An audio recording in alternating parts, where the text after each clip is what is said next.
Salam kerahiman. Hari ini tetap bicara wahyu tentang gambar kerahiman ilahi. Disebutkan sebagai wahyu yang ke-26. Kita baca nanti dari 570. Dikatakan oleh Suster Faustina, pada suatu kesempatan, aku melihat Yesus dalam pakaian yang cemerlang. Ini terjadi di rumah kaca. Suster Faustina waktu itu ada di rumah kaca. Rumah kaca itu adalah di mana dinding dan atapnya terdiri dari kaca, di mana di dalamnya ditanam tanaman-tanaman yang memang tidak cocok dengan suhu di luar ruangan. Jadi kita tahu ya, Yesus bisa hadir kapan saja, bisa hadir di mana saja, bahkan pada saat Suster Faustina bekerja. Dia sedang berada di rumah kaca. Dan tampilannya Yesus hari ini, pada hari tersebut adalah dengan pakaian yang cemerlang. Yesus berkata ya, banyak yang disebutkan di dalam Wahyu ke-26 ini. Tapi karena kita fokusnya tentang gambar, maka saya akan ajak Bapak Ibu juga untuk membahas atau mendalami poin-poin yang berkaitan dengan gambar kerahiman ilahi. Nah, di 570 antara lain ya, Yesus berkata bahwa kesukaannya dia adalah bersatu dengan kamu, bersatu dengan Suster Faustina. Dan tugasmu di bumi ini, tugasnya Suster Faustina di bumi ini adalah memohon kerahiman bagi seluruh dunia. Punya tugas untuk memohon kerahiman. Begitu pula berlaku buat kita semua para devosan kerahiman, memohon kerahiman buat seluruh dunia. Di sana Yesus juga berbicara tentang pesta kerahiman ilahi, di mana di dalam pesta kerahiman ilahi, imam harus memberitahukan pada setiap orang tentang kerahimanku. Jadi imam perlu dalam homilinya bicara tentang kerahimannya Tuhan, supaya setiap orang tahu tentang kerahiman Tuhan. Yesus berkata, katakan kepada Bapa pengakuanmu bahwa gambar kerahiman ilahi itu harus dipajang di gereja dan bukan dalam klausura di biara itu. Pada waktu itu, gambar kerahiman ilahi memang tidak dipajang di gereja, sehingga Yesus berkata, kasih tahu ke Bapak pengakuanmu, kepada Pastor Sopotsko ya, supaya gambarnya dipajang di gereja. Karena melalui gambar itu aku akan memberi banyak rahmat kepada jiwa-jiwa. Oleh karena itu, biarlah setiap jiwa mendapat kesempatan untuk menghampirinya. Kita tahu proses pembuatan gambar itu bukan proses yang sederhana. Ini sudah beberapa kali pertemuan ya, sudah video yang ke-17. Kita tahu dari cerita-cerita yang lalu bagaimana proses terjadinya gambar tersebut dilukis. Jadi memang pelukisan gambar kerahiman ilahi bukan proses yang mudah. Satu, dia bicara pada Bapak pengakuan di sakramen tobat. Bapak pengakuan bilang, lukislah di dalam hatimu. Dia bercerita kepada Mother Superior. Mother Superior juga tidak mensupport. Bahkan dia bilang, coba tanya sama Yesus. Dia minta bukti bahwa pesan untuk melukis gambar itu memang dari Yesus. Kemudian waktu itu diplok ya, kejadiannya kan diplok.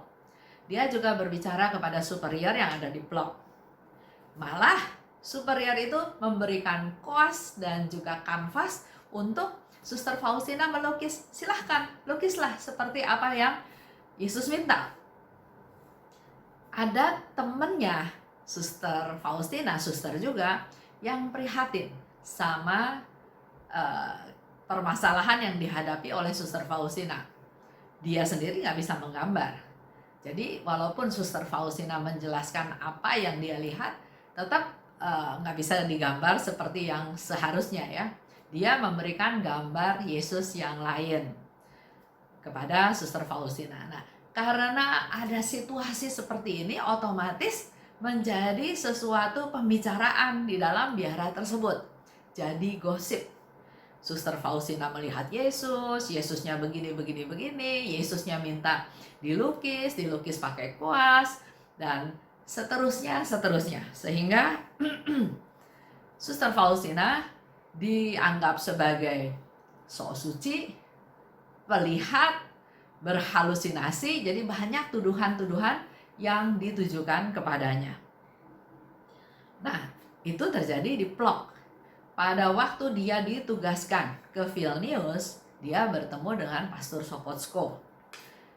2 kali Suster Faustina melihat satu vision, satu penglihatan tentang Bapak pengakuannya yang nanti akan menjadi mentornya, yang akan membimbing dia, Pastor Sopocko. Pasti ada rasa sukacita Suster Faustina karena inilah pastor yang diberikan oleh Yesus untuk menjadi Bapak pembimbing, untuk menjadi Bapak pengakuan, menjadi mentornya. Tapi pada waktu cerita kepada Sopocko juga enggak langsung menerima. Dia bilang, coba dites dulu. Apakah betul Suster Faustina ini normal atau sinting? Dia juga bertanya kepada muda superior bagaimana yang namanya Suster Faustina ini. Nah, setelah diperiksa, dipelajari, ternyata memang Suster Faustina tidak sinting ya, dan bukan halusinasi. Akhirnya Pastor Sopocko setuju. Oke, dia katakan pada Suster Faustina, oke, saya nanti akan ketemukan kamu dengan pelukis yang bisa melukis sesuai dengan apa yang kamu lihat. Waktu itu dia pergi ke suster di biara Bernardin. Jadi di sana ada satu suster yang punya kemampuan melukis. Dia sudah melukis 2 kali lukisan Bunda Maria yang ada di Ostra Brama. Bagus ya, memang dia ahli melukis. Jadi pada waktu dia berkata kepada suster ini, susternya awalnya mau, tapi di dalam proses suster ini nggak setuju tentang apa yang Suster Faustina katakan. Misalnya tentang ketinggian tangan kanannya dengan sikap memberi berkat. Dia nggak mau terlalu tinggi atau dia nggak mau terlalu rendah, dan akhirnya dia memutuskan, saya nggak mau melanjutkan pelukisan tersebut karena berbeda dengan mungkin yang dia bayangkan ya. Nah itu suster, namanya Suster Francisca Wierbicka. Karena suster itu nggak mau menggambar ya, jadi akhirnya Pastor Sopocko meminta pelukis Eugeniusz Kazimierowski yang memang tinggal satu rumah dengan Pastor Sopocko di Vilnius. Kazimierowski ini pelukis biasa, jadi artis yang average, yang rata-rata, bukan yang ahli. Tapi waktu diminta untuk menjadi pelukis, untuk melukis gambar kerahiman ilahi, dia bersedia.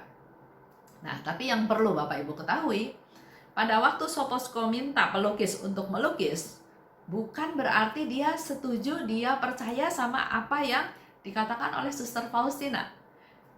Dia mengizinkan Yesus atau gambar kerahiman ilahi itu dilukis hanya untuk dia pengen tahu seperti apa sih Yesus yang dilihat oleh Suster Faustina.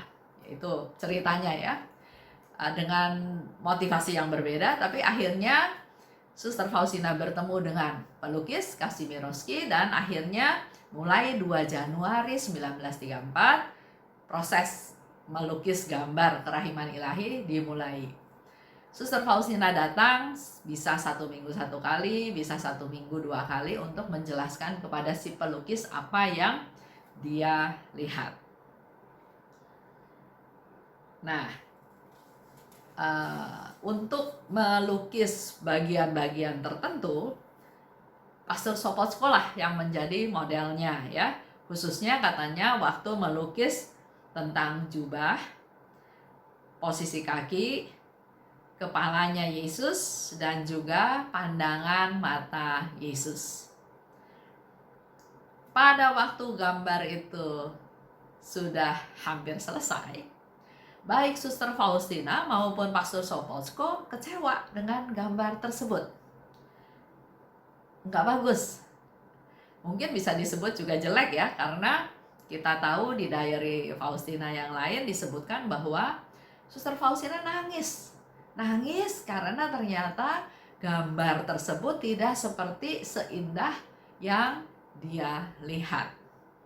Ya mungkin wajar aja ya, karena si pelukis ini kan pelukis yang average, pelukis yang biasa, bukan seorang ahli pelukis yang terkenal ya. Jadi pelukis biasa-biasa saja. Nah, akhirnya ya selesai juga lukisan tersebut bulan Juni-Juli 1934. Pastor Sopotsko membayar pelukis Kazimierowski dengan uangnya Pastor Sopotsko. Jadi sebetulnya gambar tersebut menjadi milik pribadi dari Pastor Sopotsko. Pertama-tama lukisan itu disimpan di kamarnya ya, di kamarnya Pastor Sopotsko. Pada musim dingin 1934, gambar itu dipindah ke koridor gelap di biara Suster Bernardin. Yang lokasi biara tersebut di dekat gereja Santo Mikael, di mana Pastor Sopotsko menjadi rektor di sana. Jadi itulah cerita pertama, gambar kerahiman ilahi dipajang atau ditempatkan. Sebetulnya tidak dipajang ya, karena ditaruh di koridor gelap di biara Suster Bernardin. Bulan November 1934, di biara Santa Bernardin tersebut ada superior baru. Dan superior tersebut melihat gambar kerahiman ilahi. Apa yang dia katakan? Dia sebut gambarnya agak negatif menurut superior ya. Dan dari sisi artistik, gambar ini biasa-biasa aja. Nggak ada hebatnya, nggak ada bagusnya. Ya mungkin karena dilukis oleh pelukis yang biasa ya, bukan yang ahli. Dan dia juga sebut gambarnya kurang bagus, tidak proporsional menurut dia ya. Yaitu komentar dari superior di biara tersebut. Nah, pada waktu Yesus katakan, jangan ditaruh di klausura di biara, tapi dipajang di gereja. Yesus katakan itu di 570, mungkin pada saat itu memang gambar kerahiman ilahi tidak ditempatkan di gereja. Di koridor gelap, itu hanya sekedar ditaruh, bukan untuk dipajang, bukan untuk diperlihatkan, bukan untuk dihormati.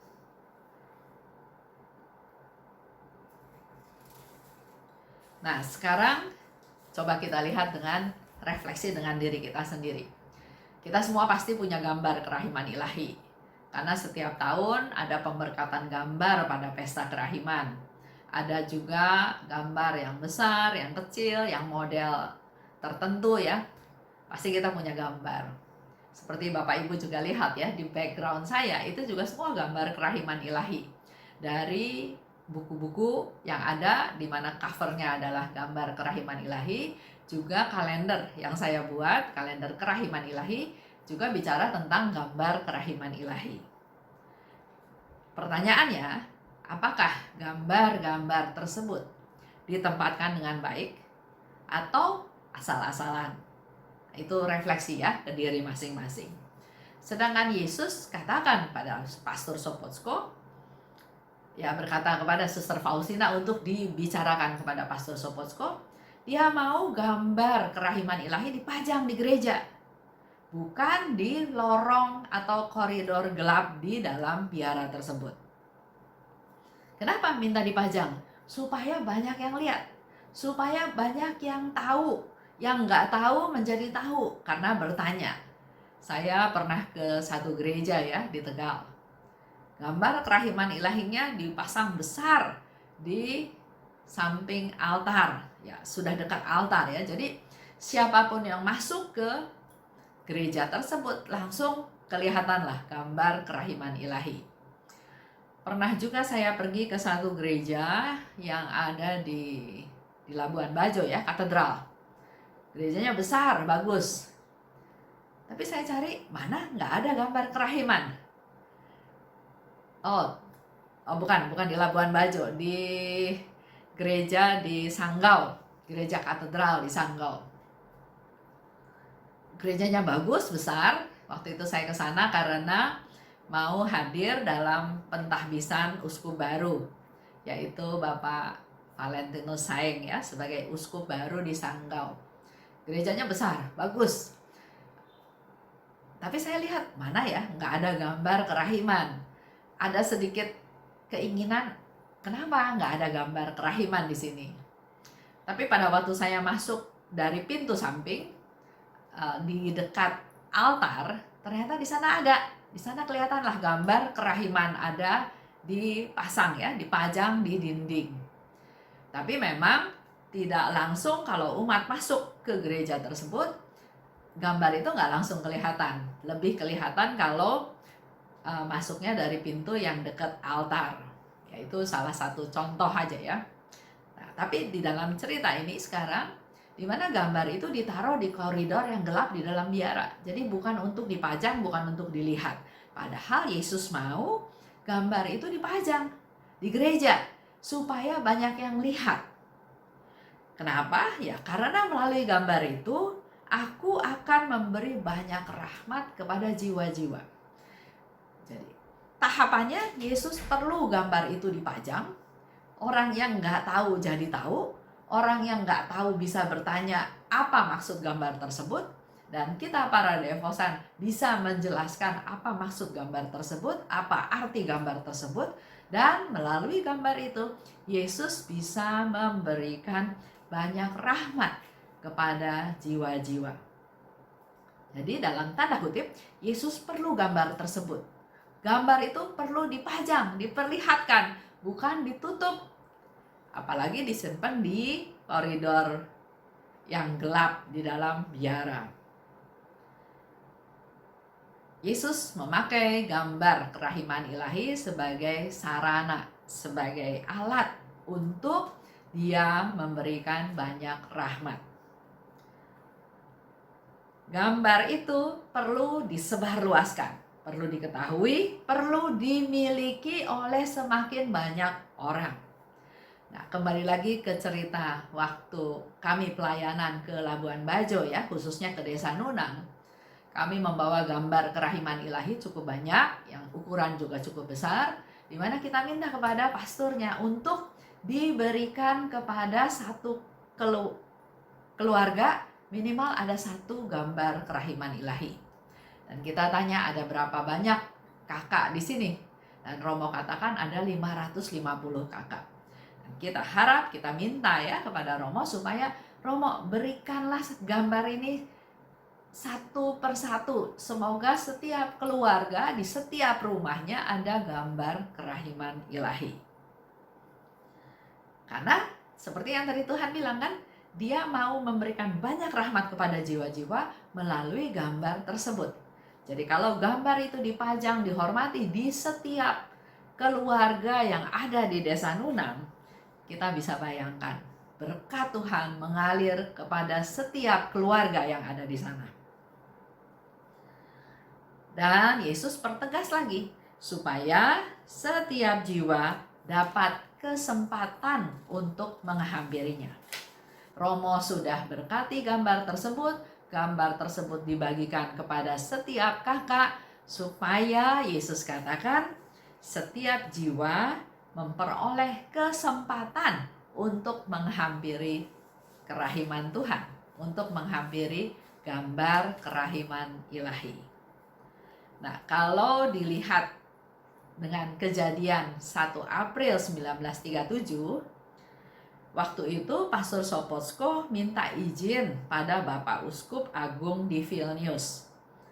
Diizinkan untuk memajang gambar kerahiman ilahi di gereja Santo Mikael. Lihat ya, gambar kerahiman ilahi selesai Juni-Juli 1934. 1935 pada bulan April dipajang, dihormati secara publik di Ostra Brama tahun 1935. Tapi Pastor Sopocko baru punya kesempatan atau mungkin keberanian untuk bicara pada Bapak Uskup Agung untuk supaya diizinkan gambar tersebut dipajang di gereja Santo Mikael. Karena Yesus yang katakan harus dipajang di gereja, jangan ditaruh di koridor gelap di biara Suster Bernardin. Bapak Uskup nggak langsung memutuskan, dia berunding dengan beberapa pejabat ya. Setelah dirundingkan, maka diizinkan gambar tersebut dipajang. Tapi bukan di altar utama, di altar samping di sebelah kanan. Dan pada tanggal 4 April 1937, pada pesta kerahiman ilahi, gambar itu diberkati oleh Pastor Sopocko dan dipajang di sisi kanan dari altar utama. Jadi kita punya satu gambaran ya tentang perjalanan dari gambar kerahiman ilahi tersebut. Proses pembuatannya, proses penyimpanannya, sampai akhirnya pada tahun 1937 dipajang di sebuah gereja. Walaupun tidak di altar utama, tapi ada di sebelah kanan dari altar tersebut. Jadi kalau kita pelajari ya, Tuhan minta sesuatu, kita harus melakukannya dengan segala macam tantangan, resiko, kemungkinan. Tapi kalau itu dari Tuhan, pasti akan terlaksana, pasti akan terrealisasi. Dan pemasakan gambar itu bukan hanya untuk kita, tapi ternyata melalui gambar tersebut Tuhan mau memberikan banyak rahmat. Dan sekaligus memberikan kesempatan kepada orang-orang untuk datang menghampiri gambar kerahiman ilahi tersebut. Karena Yesus katakan, kalau kamu mau menimba mata air kerahiman, bawalah gambar tersebut. Gambar tersebut adalah wadah ya yang harus dibawa untuk menimba mendapatkan kerahiman Tuhan. Itu aja untuk hari ini. Terima kasih. Salam kerahiman.